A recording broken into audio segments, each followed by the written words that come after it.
방송대학 TV.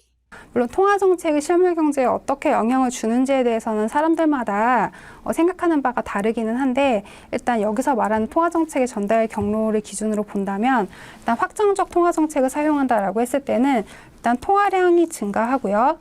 통화량이 증가하고, 통화량의 증가는 이제 금리 하락이랑 연관이 되죠. 이 부분이 헷갈리시면 아까 공개시장 조작에서 확장 정책과 긴축 정책을 할 때 어떻게 되는지 설명해 드렸던 것을 다시 한번 이제 살펴보시기 바랍니다. 그래서 통화량의 증가는 금리의 하락으로 이제 이어지고, 금리가 하락했을 때 이것이 투자나 소비, 이게 실물 경제의 주요 요인들이죠. 투자와 소비에 어떤 영향을 미치는지 생각을 해봤을 때 금리가 내려가는 것은 투자 증가로 이어질 것이고, 금리가 내려가면 예전보다는 소비를 더 많이 할 가능성이 있죠. 그렇기 때문에 이게 경기 부양 효과를 낼 수가 있습니다. 반대로 긴축적 통화정책을 사용할 때는 이제 통화량이 감소하고 금리가 상승하고, 금리 상승은 투자와 소비를 위축시켜서 경기를 진정시키는 효과가 있게 되는 거죠. 근데 여기서 보면은 만약에 통화량을 증가를 시켰는데 금리가 내려가요. 내려가는데 통화량을 계속 증가시켰어요. 근데 금리가 이제는 0%라 더 이상 내려갈 데가 없다. 이런 경우라면 통화량을 증가시키는 확장 통화 정책을 계속 쓰더라도 금리가 더 이상 내려가지 않으니까 이런 메커니즘이 작동하지 않을 수도 있습니다. 그리고 금리가 내려갔어도 이게 투자나 소비의 증가로 이어지리라는 보장이 없을 수도 있다라고 보는 학자들이 있고요. 대표적으로 경제학에서 되게 유명한 케인즈라는 경제학자 있는데요. 케인즈 같은 경우에는 투자는 금리에 의해서도 물론 영향을 받습니다. 금리가 낮으면 아무래도 투자를 많이 할 가능성은 있지만, 기본적으로 투자는 금리에 의해서만 결정되는 게 아니라 이제 애니멀 스피릿이라고 얘기를 했는데, 기업가의 어떤 동물적인 감각에 의해서 투자가 이루어지는 경우가 많다는 거죠. 그렇기 때문에 금리가 하락했다고 해서 투자 증가로 이어질 거라는 보장 없다. 이런 얘기를 하기도 했습니다. 그래서 사실은 이 통화정책의 전달 경로에 대해서는 학자들 간에 이제 좀 생각하는 바가 다른 측면은 있지만, 정상적인 상황이면 이런 루트들이 어느 정도는 작동할 거라고 볼 수가 있습니다. 그래서 통화정책의 전달 경로는 이렇고, 양적 완화는 무엇이냐? 일단 아까 그 금리가 0%에 도달을 해서 더 이상 전통적인 통화정책의 여력이 없을 때, 그때 사용된 비전통적인 확장 통화정책이 양적 완화다라고 말씀을 드렸었는데, 일단 기본적으로는 중앙은행이 가진 발권력이라는 건 이제 화폐를 찍어낼 수 있는 그 권한을 얘기를 합니다. 그 발권력을 이용을 해서 시중에 직접적으로 통화를 공급하는 것을 의미를 하는데요. 구체적으로는 달러를 새로 찍고 그 돈으로 채권 유통 시장에서 국공채를 매입을 하면 이제 채권을 중앙은행이 가져가는 대신에 채권의 가격만큼의 달러를 시장에 공급을 하는 거죠. 그래서 연준의 보유 채권이 늘어나는 대신에 시중에 유통되는 달러가 증가하게 만드는 방식입니다. 근데 지금 여기까지만 보면은 이게 공개시장 조작에서 확장적인 방향으로 공개시장 조작을 하는 것과 무엇이 다를까라고 생각이 될 수가 있는데요. 밑에 보시면 이제 연준이 MBS가 주택담보부 채권이라고 생각하시면 됩니다. 모기지를 담보로 해서 발행이 되는 채권인데요. MBS와 같은 장기채를 매입하기도 하는 등 통상적인 거랑은 좀 다르게 하는 거죠. 통상적인 경우에는 만기가 짧은 국공채를 대상으로 매매를 합니다. 그런데 양적 완화에서는 만기가 짧은 국공채에 굳이 한정하는 게 아니라 연준이 필요하다고 생각되는 그런 만기의 채권 시장에 직접적으로 개입을 해서 이제 채권을 매매하는 방식으로 이제 하기 때문에, 그래서 공개시장 조작과는 좀 차이가 있다라고 생각을 하시면 됩니다. 그럼 이제 양적 완화가 미국에서 총 이제 QE3까지 이제 3단계로 이루어졌었는데요. 첫 번째 QE1을 보시면 서브프라임 모기지 사태 직후 시작되어서 2010년 3월에 종료가 되었습니다. 이 당시 연준의 매입 대상이 되었던 채권은 주택담보부 채권, 그러니까 MBS와 장기 채권이었는데요. 그 단기 금리가 0에 가까워졌는데, 아까 말씀드렸듯이 이제 단기 금리를 변화시키면 인접한 만기의 금리들이 다 바뀌니까 당연히 단기 금리가 0에 가까우면 장기 금리도 뭐 충분히 하락을 해줘야 되는 상황인 거죠. 그런데 현실적으로는 단기 금리가 0에 가까웠지만 장기 금리는 하락하지 않았습니다.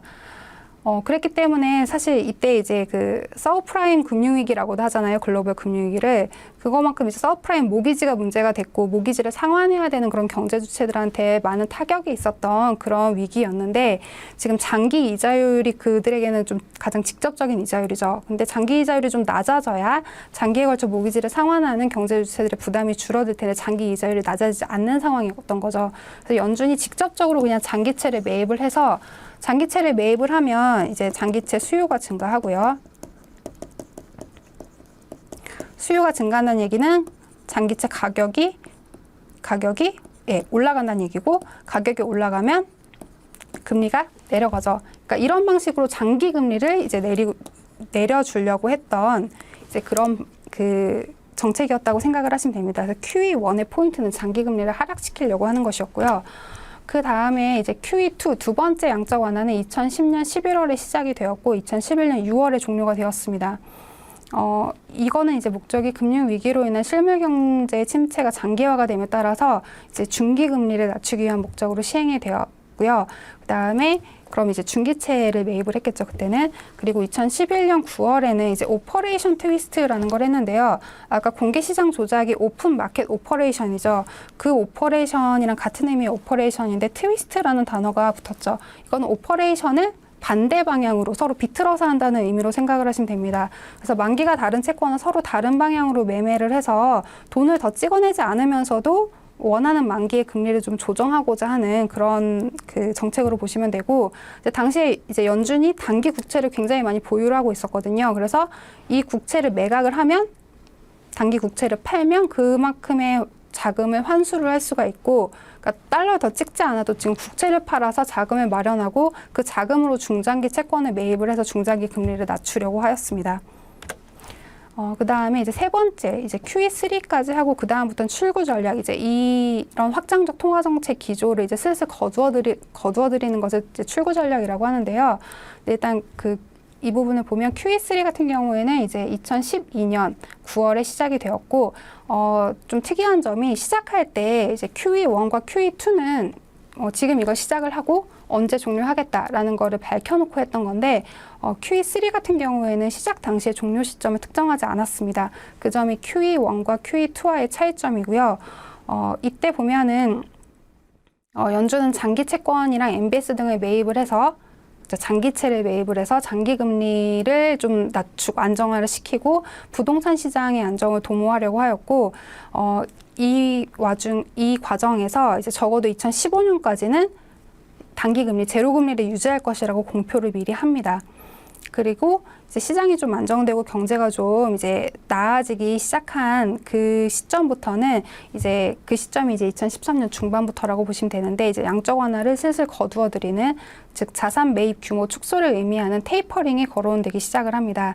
그래서 2013년 12월에 처음으로 자산 매입 규모 축소가 결정이 되었고, 이후에 수차례 이제 자산 매입 규모가 축소가 되다가 2014년 10월에 이르러서 공식적으로 QE3가 종료가 되었습니다. 그리고 금리 측면을 보면은 2008년 이래 처음으로 2015년 12월에, 그러니까 약 한 7년 만이죠. 0.25%포인트의 금리 인상이 단행이 되었고, 2019년 1월 기준으로는 2.5% 수준에서 정책 금리가 결정이 되었습니다. 그러니까 이런 식으로 이제 그 양적 완화를 거두어들이면서, 그리고 확장 정책을 거두어들이면서 금리 상승도 이제 같이 이루어진 것으로 볼 수가 있죠.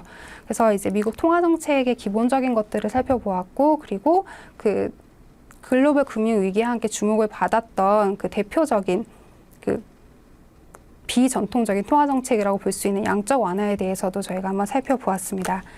다음 시간에는 미국 투자와 관련해서 어떤 지표들을 살펴보면 좋은지 이제 그것에 대해서 공부를 하도록 하겠습니다. 수고하셨습니다.